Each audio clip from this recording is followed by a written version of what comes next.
We would not be alive today if it were not for the heroic work of men and women of the military and medical community of all of our services. Our next speaker is cut from that cloth. Colonel Charlotte Jerney, United States Army retired, who will speak on behalf of the Vietnam Women's Memorial, served 28 years in uniform. Included in the many assignments that she had throughout the world was an assignment to the 95th Evacuation Hospital in Da Nang.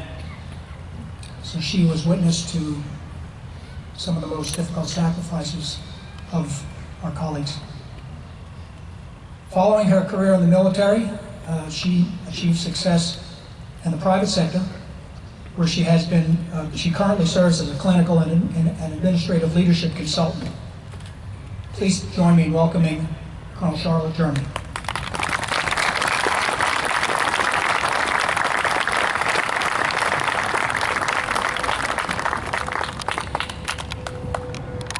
The iconic sight and sound of the Huey helicopter over Vietnam has different meanings and connotations for those who serve. For me, as an Army nurse, and my fellow medical warriors at the 95th Evac Hospital in Da Nang, the Huey with the Red Cross was a signal that there would be sick and wounded coming through our doors. How many casualties? How badly wounded? How many lives would be lost or profoundly changed? Having the mission to conserve the fighting strength, we moved to action as a medical team to repair and mend as best we could. And in the process of becoming desensitized to our situation, fought to maintain our humanity and sense of dignity. We were there to heal others and indoctrinated to suppress feelings that would interfere with being effective at our jobs. At the end of the 12 hours or so of our duty day, in our off time with each other, it did not occur to us to spend it on topics that involved our emotions about our work. It was not in our DNA. However, in retrospect, that did not lighten the gravity of the experience and the lingering memories. It was Christmas Eve, and a young soldier in our intensive care unit who suffered from life-threatening injuries. Despite surgery and constant care, we were unable to keep him alive. It was humbling to be with him and take care of him during his final hours. He shared with me that just prior to his last battle, he had received the news about his firstborn child, a son.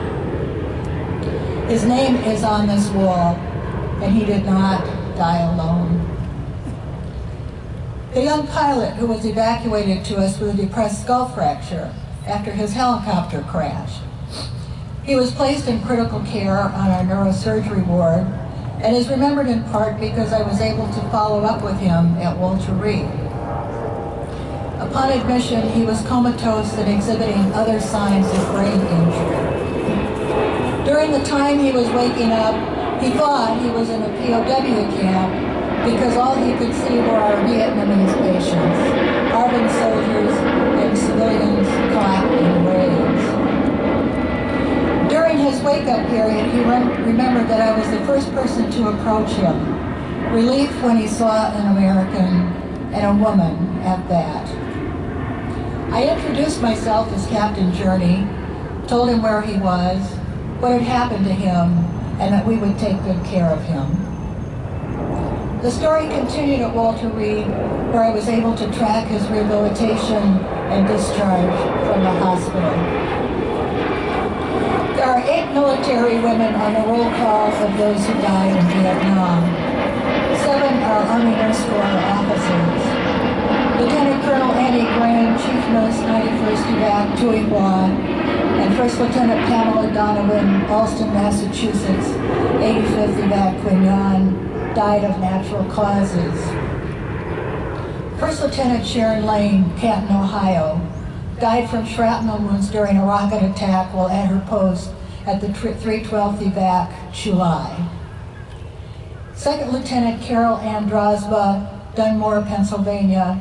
Second Lieutenant Elizabeth Jones, Allendale, South Carolina, were assigned to the 3rd Field Hospital, Saigon, and died in a helicopter crash near Saigon. Captain Eleanor Alexander, Westwood, New Jersey, 85th evac. First Lieutenant Hedwig Orlowski, Detroit, Michigan, 67th evac, Quinyon. Both of these Army nurses had been sent to a hospital in Pleiku to help during a push. Their plane crashed upon their return trip to Quinyon. Air Force Captain Mary Klinker of Lafayette, Indiana, was assigned to Clark Air Base in the Philippines and the flight nurse on the C-5A Galaxy that crashed outside of Saigon during Operation Baby Lift on April 4th, 1975. The mission of this flight was to transport hundreds of Vietnamese American orphans out of country to homes in the United States. Young women outside of the uniformed services also felt the call to go to Vietnam to engage in humanitarian or public service endeavors, and are wounded or killed as a result of crossfire or accidents while performing their duties with the Red Cross, U.S. government agencies in various support roles, missionaries, and 2 journalists. 4 women were taken as POWs. 3 died during capture, and 1 is still listed as a POW. More than 50 women civilians also died in Vietnam. Their names are not on this wall, but we remember them today as well. The sacrifices of these women are commemorated at the Vietnam Women's Memorial. It is the first monument on the National Mall that honors American women for their patriotic service, achievement, courage, and sacrifice. It serves as a symbolic placeholder for women and is in the company of Washington, Jefferson, Lincoln, FDR, King Jr., and the many other heroes and patriots in our history. Thank you for the honor and privilege to be part of this Memorial Day service.